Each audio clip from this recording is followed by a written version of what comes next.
The Life Ark-Prom project aims to improve the coexistence of brown bears and humans in the Prespus, North Pindos, Rhodope Mountain National Parks in Greece and the National Park of Maiella in Italy. The brown bear, Ursus arctos, is an endangered species and is classified as a priority species, being fully protected under European legislation. The conservation status of the species in Greece is classified as endangered, while the subspecies of the Apennine brown bear, Ursus arctos marsicanus, found in the National Park of Maiella, is classified as critically endangered.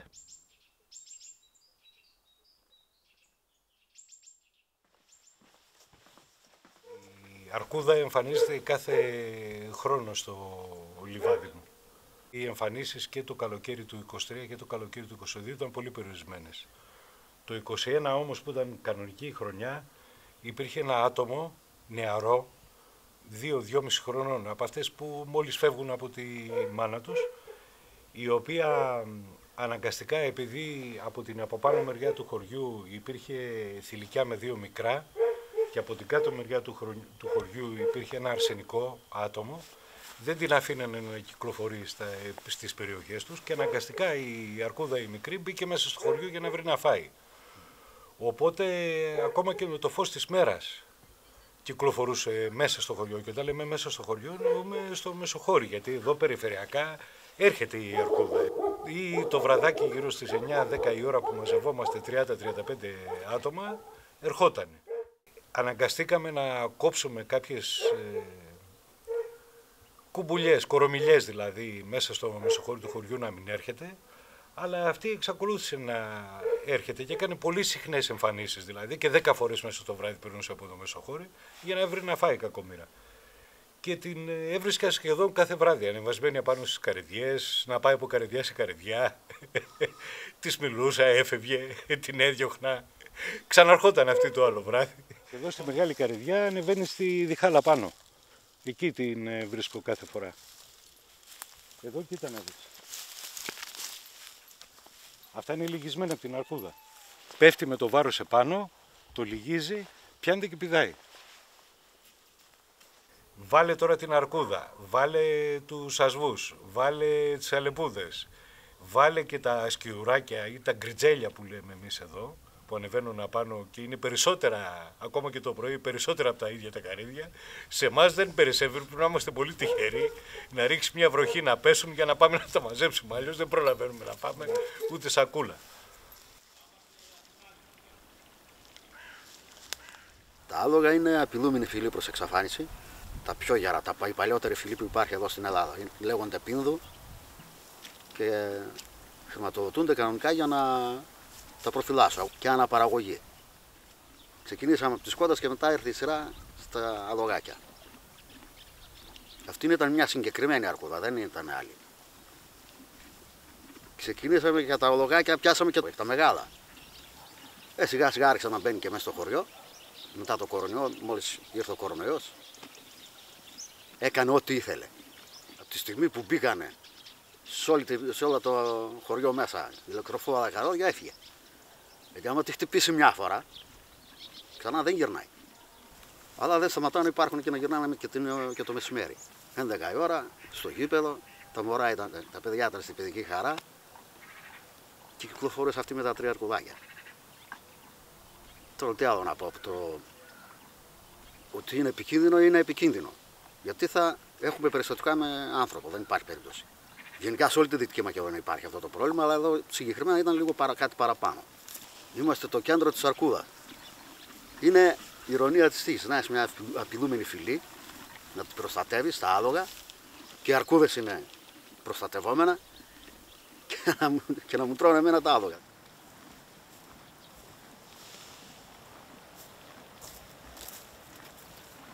Καλή όρεξη. An important part of the project's activity is the consultation with stakeholders, such as local authorities, vulnerable farmers alongside their livestock, local people involved in tourism, hunters, the Forestry Service and members of the National Park Management Authorities. As part of the consultation, interviews were held with them on issues of vital importance for the conservation and management of brown bears. At the same time, local platforms were established and operated in each national park, with representatives of all stakeholder groups involved in the conservation and management of bears. The platforms held consultation meetings with the local authorities and residents to discuss and adopt good practices for resolving human-bear conflicts. As part of the project, training was provided to the staff of the national parks and other environmental bodies operating in the project areas. This training was carried out with the participation of the staff of the national parks, the Regional Forestry Service, the National Forestry Service, the National Guard, the National Farmers Insurance Organisation, and other groups involved in wildlife management. Their goal is to improve staff skills in resolving human-bear conflicts and, in general, to enhance the effectiveness of their efforts. Σπάω κάτι, τρυπάω κάτι και βγαίνουν μυρωδιές από εκεί. Υπάρχουν πάρα πολλές αερογενείς μολύνσεις. Ο άνθρακας είναι ο πρώτος από αυτά. Θα ξεκινήσω με το καθαρό και θα βγάλω τα υπόλοιπα με το ένα χέρι. Το άλλο γάτι είναι βρώμικο ακόμα. Εντάξει. Μια ποσότητα ξυδιού περνάει στην τραχεία. Έχουμε σίγουρα εσωτερική βροχοπνευμονία. Δεν την καταλαβαίνουν οι παραγωγοί. Θα πρέπει να έχει οριστεί και μια ακτίνα από την οποία, μέσα από την οποία δεν είναι επιθυμητό το ζώο. Και θα πρέπει να γίνει σαφές στο ζώο ότι μέσα από εκεί δεν τη θέλουν. Πλησιάζουν στα χωριά για να φάνε, ο ένας κύριος λόγος, και ο άλλος είναι ότι τα θηλυκά προσεγγίζουν οικισμούς για να αναπαραχθούν, να γεννήσουν μάλλον. Εδώ τώρα έχουμε βάλει μια σκυλοτροφή, είναι δεμένη με ένα σειρματόσχηνο, που όταν την τραβήξει η αρκούδα με το πόδι, εκτινάσει, ψεκάζει pepper spray που είναι συνδεδεμένο, έχει ένα μηχανισμό δηλαδή, με την κίνηση ενός σκηνίου σειρματόσχηνου στην προηγουμένη περίπτωση, και ψεκάζει pepper spray, οπότε η αρκούδα με την κλασική τέλος πάντων στερεοτυπική αντίδρασή της συνδέει τον γάδο, τη συλλογή της τροφής μέσα από το χωριό με ένα αρνητικό ερέθισμα, δυσάρεστο ερέθισμα. The devastating consequences of the illegal use of poison baits is one of the main threats to biodiversity. Through the framework of Life Arcprom, Natural Environment and Climate Change Agency Greece, anti-poison dog units in 3 parks in Greece have been established and continue to operate. Εδώ είμαστε με τη Γιάσμιν. Η Γιάσμιν είναι ένα σκυλί Border Collie. Έχει εκπαιδευτεί μέσω του προγράμματος Life Arcprom για το πάρκο της Βορείας Πίνδου στην ανίχνευση δηλητηριασμένων δολωμάτων. Έχει μάθει δηλαδή να μυρίζει οσμές δηλητηρίων.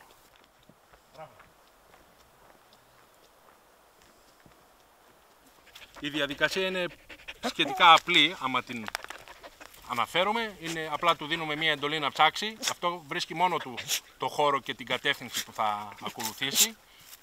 Συνήθως είμαστε αντίθετα με την φορά του ανέμου, έτσι ώστε να τις έρχονται πιο εύκολα οι οσμές και να τις ακολουθεί. Και όταν φτάσει κοντά ή βρει το δηλητήριο, η διαδικασία είναι να καθίσει δίπλα του και είναι ο τρόπος στον οποίο μας δείχνει πού βρίσκεται το δηλητήριο. Και όλο αυτό το κάνει γιατί έχει σαν στόχο να παίξει. Όταν καθίσει και βρει το δηλητήριο, εγώ θα του πετάξω ένα μπαλάκι γιατί αυτός είναι ο στόχος. Ναι, μπράβο το κορίτσι. Ναι μωρέ, αυτό ήταν. Εδώ δίπλα είναι. Μπράβο. Μπράβο το κορίτσι. A Karelia dog unit was also formed and is operating for the repelling and aversive conditioning of problem bears. Θα της φορέσουμε το σαμάρι για να βγει για δουλειά. Τώρα φοράμε το GPS. Και στη συνέχεια θα της περάσουμε το 10μέτρο λουρί. Συγγνώμη. Αυτό εδώ είναι το GPS, το οποίο φοράει ο σκύλος για να τον βλέπεις όταν είναι ελεύθερος, που κινείται και πώς κυκλοφορεί. Εδώ έχουμε την Αθηνά και την Αντέλ, που απαρτίζουν την πρώτη ειδική μονάδα απόθεσης αρκούδων του Οφιπεκά. Είναι σκυλιά Καρελίας. Η ράτσα λέγεται Karelian Bear Dog στα αγγλικά. Δηλαδή ο σκύλος που γαυγίζει την αρκούδα ουσιαστικά είναι η ελεύθερη μετάφραση που έχει. Είναι σκυλιά τύπου Spitz, σκανδιναβικές κυνηγετικές ράτσες, από τα πιο σκληροτράχυλα και πολύ ιδιαίτερα σκυλιά με αρχαίγωνα ένστικτα στο κυνήγι, ειδικά στα μεγάλα θυράματα, στις σάλκες, στις αρκούδες, στα αγριογούρουνα και ούτω καθεξής. Με λίγο τώρα. Χρησιμοποιούμε λοιπόν τα σκυλιά αυτά, τις ικανότητές τους, με έναν άλλο τρόπο, όχι για να σκοτώσουμε την αρκούδα, αλλά ως εργαλείο στο να την απομακρύνουμε από τους οικισμούς, να αποφύγουμε δηλαδή αυτό που λέμε σύγκρουση ανθρώπου-αρκούδας, που μπορεί να συμβεί για διάφορους λόγους.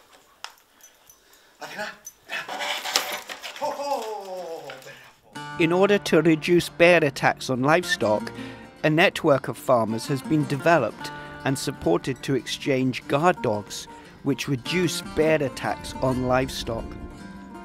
An important part of the visits carried out by the University of Thessaly in the framework of the project is the evaluation and veterinary care of the guard dogs, as well as the donation of a first aid kit to each of the farmers in case a guard dog consumes poisoned bait. Σκιούτας λέγομαι Γιώργος, καταγωγή από Μέτσοβο, τέταρτη γενιά κτηνοτρόφη.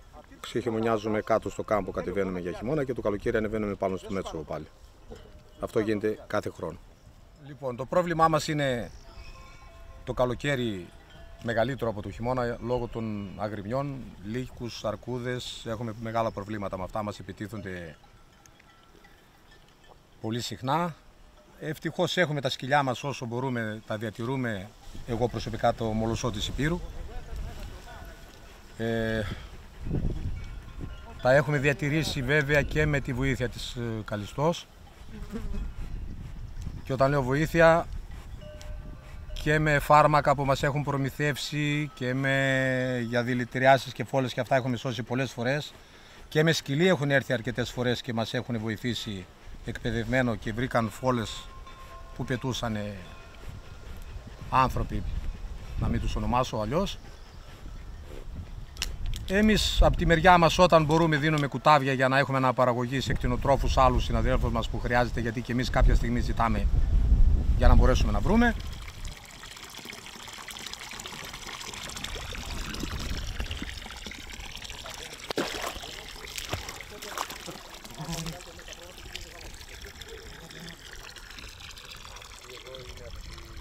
Βασικά για το δίκτυο είναι μια ιδέα που προέκυψε πριν από 20 χρόνια σχεδόν στα Γρεβενά, έτσι ώστε επειδή είναι δύσκολες συνθήκες στο επαγγέλμα των κτηνοτρόφων να μπορέσουμε να φέρουμε την φυλή αυτή εδώ πέρα, το μολοσσό της Υπήρου, να διαδοθεί σε όλη την Ελλάδα και μέσα από τα ευρωπαϊκά προγράμματα αυτά τα live και άλλες δράσεις το ξεκίνησε η Καλιστό. Μετά μπήκαν και άλλοι φορείς μέσα, το Πανεπιστήμιο Θεσσαλίας που συνεργάζεται στο πρόγραμμα και εκεί εγώ ως τεχνικό προσωπικό, οι ορνηθολογικοί. Προσπαθήσαν όλοι να ξεκινήσει η δικτύωση έτσι ώστε να μπορέσουν να πάνε τα σκυλιά αυτά σε κατάλληλους κτηνοτρόφους και να βοηθήσουν στην αντιμετώπιση των επιθέσεων. Μία ακόμα δράση του προγράμματος ήταν μια ιδέα που ξεκίνησε και αυτή στα Γρεβενά από μια κοπέλα κτηνίατρο της Σούζαν Δίγκλερ και τον Άρμιν, αυτό το ζευγάρι των Αυστριακών κτηνιάτρων, να δίνουμε κάποια επειδή υπάρχει μεγάλο πρόβλημα με τις φόλες και το πρώτο ζώο που θανατώνει στην ύπαιθρο είναι τα ελληνικά πειμενικά, αυτό έδειξε και η έρευνα της ορνηθολογικής. Μέσα εδώ περιλαμβάνονται οι οδηγίες χρήσης, δηλαδή είναι ένα κοιτίο πρώτων βοηθειών αντιμετώπισης δηλητηρίαση στο βουνό και μετά το σκύλος πρέπει αναγκαστικά και υποχρεωτικά να πάει στον κτηνίατρο για να συνεχίσει τη θεραπεία. Μέσα εδώ υπάρχει η ατροπίνη, έχουμε εδώ και τη χιονάτη, η ατροπίνη και η απομορφίνη που κάνει το εμετικό να βγάλει μια μεγάλη ποσότητα από το δηλητηριασμένο δόλωμα. Χορηγούνται οι ατροπίνες στο πεδίο, ο ενεργός άνθρακας και μετά το ζώο, αφού σταθεροποιηθεί λίγο, μεταφέρεται άμεσα στο κτηνιατρίο για την συνέχιση της θεραπείας. Όλα αυτά διανέμονται δωρεάν στα πλαίσια του προγράμματος.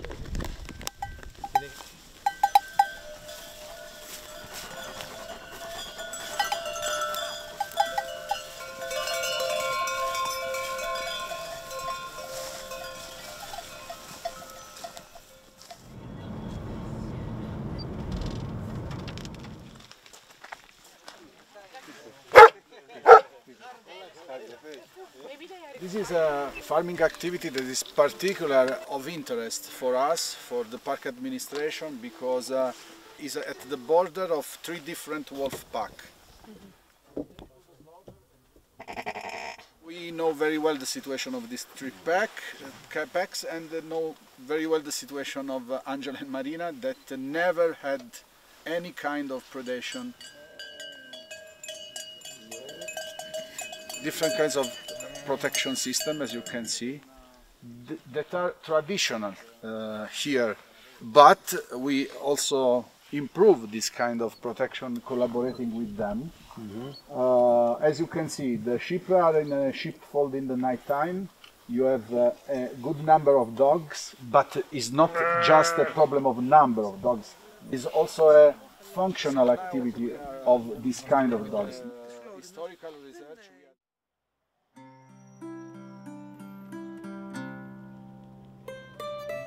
In the framework of the Training for the Exchange of Good Practices, staff or teams from the Life Arkprom project from Greece visited the project partners in the National Park of Maiella, Italy. During the visit, a presentation of deterrence measures and a demonstration of the operation of the Rapid Intervention Team, in which the local Carabinieri also participate, took place. A riprenderli. Nel protocollo hanno previsto l'utilizzo di quest'arma qua. Quest'arma utilizza 2 tipologie di colpi, colpo in gomma, non letale. Beh, in quel caso sì, peso. Quel proiettile è quello che si utilizza per la dissuasione, ovvero per far allontanare l'orso confidente. Ρίχνει μακριά αυτό, λέει. Okay, this is the rifle that is foreseen in the protocol, in which there are 2 types of bullets. This is the first one, which is the lighter one, made out of rubber, and it's the one that is used to push the bear away from villages. So they brought it just to make you also feel how heavy it is and the consistency and everything. Yes. Okay. No. Quelli che sono stati colpiti già quando sentivano già scappava via. Και μόνο το ακούει αυτό τον Νίκο, λέει, όταν οπλίζουνε, il dolore. Sì. Io faccio copertura a Mario. He's the cover guy. Spara con la gomma, così. Vabbè, adesso non c'ho il colpo dentro, quindi diciamo che è finta la cosa. Boom, boom, boom. L'orso non si spaventa e torna indietro, quindi mi carica, io ho la gomma, lui mi tocca, io mi sposto. E lui spara con la palla. And everything. So you arrive to this kind of measure when you really have tried all the other ones. Similarly, the Italian project partners visited the Prespus National Park, where they were informed about the operation and equipment of the bear intervention teams, which operate in the northern Pindos, Prespus and Rhodope National Parks. The bear intervention teams intervene when there is an incident of unwanted bear-human interaction. This is carried out as a mark of urgency and always considered as an emergency. Someone can use the camera and give the instruction where the bear is and to be more exactly the place. Σου βγάζει για τη θερμοκρασία. Ναι. Όχι θερμοκρασία. If you install, for example, close to a settlement or in houses, it will be dangerous for the bear to be totally blind. Σπύρο, μπορούμε να τους το δώσουμε αυτό, Έχουν παραπάνω.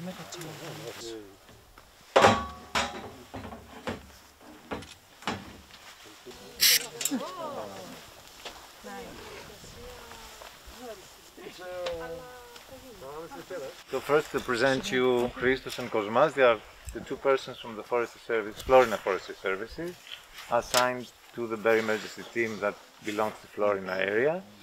So we are operating together every time we have something to deal with in the area of jurisdiction of the prefecture of Florina. So Yannis usually comes, or Thanos, and usually Kosmas or Christos are helping on behalf of the Forestry Services. We usually have also a guy from the Hunters Association, and usually the police authorities when the case needs a little bit of handling or dealing with traffic control or whatever else. There are very specific instructions on how to introduce the cartridge. You have always to introduce it from the side that you have the dynamite, so that it gets activated. And Υπάρχει περίπτωση αυτό να προκαλέσει φωτιά? Όχι, γιατί εκρίνεται στον αέρα. Σβήνει πάντως, το σκάζει τώρα. Okay, so it's about 30 meters. Εντάξει. Ναι.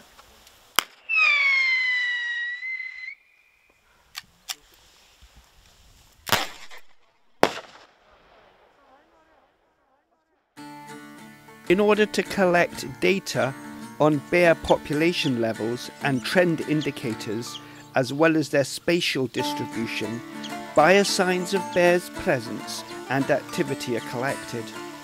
Trail IR cameras are installed to record the frequency of bear presence. Με συλλογή μαζεύουμε το δείγμα, το στέλνουμε για ανάλυση και βλέπουμε το τι έχει φάει, αν έχει φάει φρούτα, αν έχει φάει ρίζες ή και κάποιο ζώο.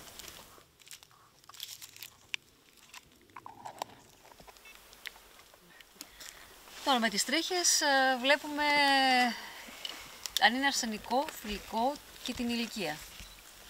Και με την τσιμπίδα, για να μην υπάρχει DNA ανθρώπινο, να είναι αποστηρωμένο. Οπότε πάρουμε το φακελάκι, μαζεύουμε το τρίχωμα.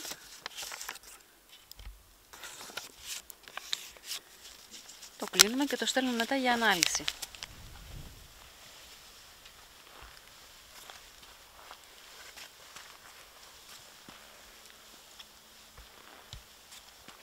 Και γενικά οι κάμερες είναι καλός τρόπος παρακολούθησης και της συχνότητας εμφάνισης των ζώων και του πληθυσμού, κυρίως αν χρειάζεται έτσι πιο παρεμβατικές μεθόδους αντιμετώπισης ενός περιστατικού, γνωρίζει τουλάχιστον πώς κινούνται τα ζώα και μπορείς να κάνεις πιο στοχευμένη απόθεση ή ό,τι άλλο χρειαστεί. Τώρα είμαστε 15-10, είναι το ίδιο ζώο.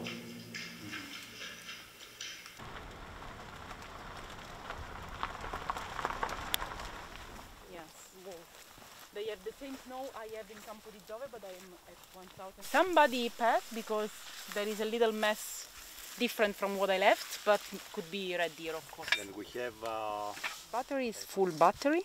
That's perfect. Level of battery is low. Wild boar? No. What? No, red deer.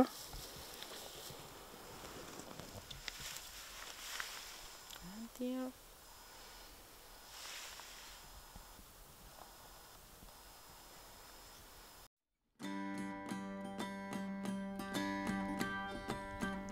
Remains of a dead bear killed by poison bait in 2012 was recovered by volunteers and alongside the students of the University of Western Macedonia. The skeleton was cleaned and restored and is now on display at the primary school of Thrades in the area of the Prespes National Park. Ήτανε κανένα 300. Ήταν τόσο μεγάλο. Πολύ μεγάλος εσύ, Γιάννη.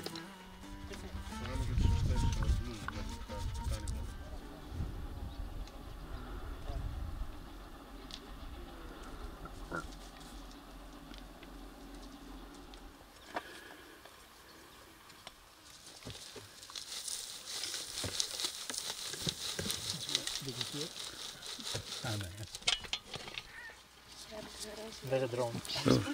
Another one.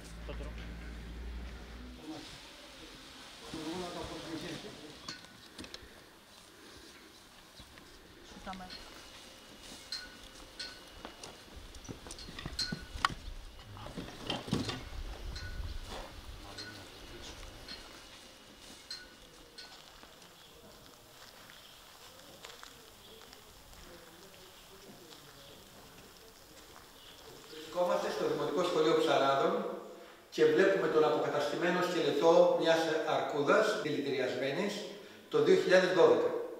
Αυτή η αποκατάσταση έγινε στο πλαίσιο του προγράμματος LifeHack Prom για τη συνύπαρξη ανθρώπου και αρκούδας, όπου συνεργάστηκαν 4 εθνικά πάρκα. Ο συγκεκριμένος σκελετός είναι μιας αρσενικής αρκούδας που το 2012 δηλητηριάστηκε, το 2020 έγινε η εκταφή και από τότε σταδιακά με διάφορες διαδικασίες καθαρισμού των οστών και αποκατάστασης από τη Μιλίτσα την Νίκοβιτς έχουμε αυτό τον σκελετό που είναι ένα μοναδικό δείγμα, διότι είναι ο σκελετός ενός μεγάλου αρσενικού θηλαστικού, το οποίο με τρόπο ο οποίος είναι βασανιστικός δολοφονήθηκε και είναι καταγραμμένο ταυτόχρονα και ο θάνατός του και η εκταφή του και η αποκατάστασή του. Αυτό που έχουμε σαν σκοπό να κάνουμε τους επόμενους μήνες είναι να δημιουργήσουμε εδώ στο Δημοτικό Σχολείο Πρεσπών ένα σημείο ενημέρωσης για τα δολώματα και το πώς εξοντώνουν τα μεγάλα θηλαστικά αλλά και όχι μόνο. In order to inform residents and visitors of the project areas, information signs about the bear have been produced and placed on the thematic trails created by the project partners. The aim of the information campaign is to inform the public about the importance of bear-human coexistence and about the efforts to protect the species. In fact, through the placement of information signs, environmental education programs have been created based on the experiential learning approach. The second stop, and the title is The Bear and the Park. So it talks about the Appenine brown bear, who is the Appenine brown bear, the differences with the European brown bear. And the important part is that if you see a bear, what to do? Not to go toward the bear, not to, try to take picture and videos, just stay still and silent and just leave the bear the space it needs. And so here there is the bear in the center and all the different things that are protected, like beech woods, oak woods, the meadows in the high altitude and low altitude.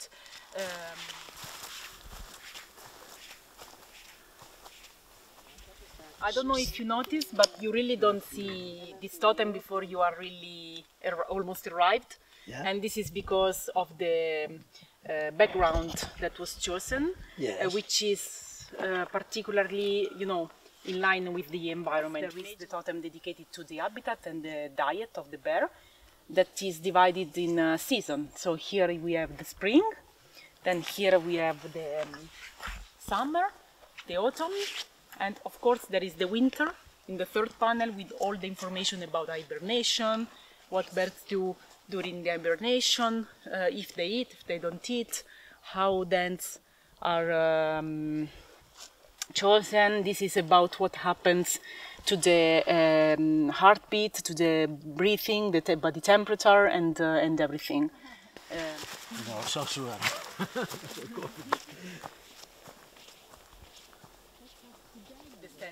Because it's not here it is interactive because you have the selfie with the bear, which we already saw, and also because beyond data on the bear, the sizes, the height and everything, we have a game for kids but adults as well. So we have 2 ports, 2 wooden ports that are at 30-meter distance. Here it is written that the bear has a speed of 50 kilometers per hour, and means that to do this it takes something like 2 seconds, and you can try to see how many seconds you need to do this distance and then compare with the bears. And this is important to make people understand how fast a bear can be.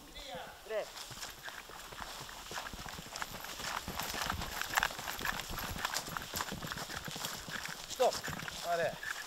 Έκανες 7 και 32. 7:32.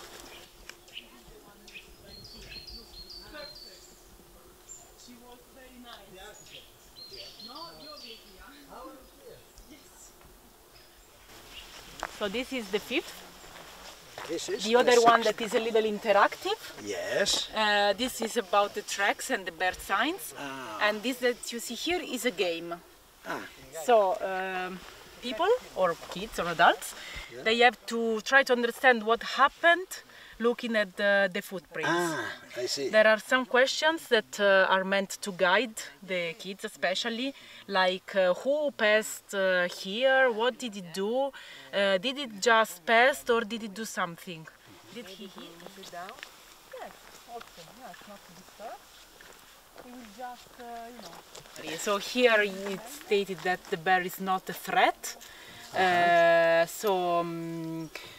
It explains which are the main conflicts that arose so far in the Mayala National Park. The question, is it possible to live together with bears?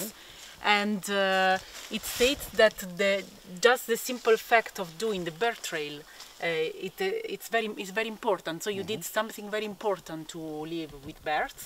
You entered in the bear world, the bear habitats. You learned something about bears, about its present signs, and what else can tell and everything. But she will figure out how to go. It's not a problem.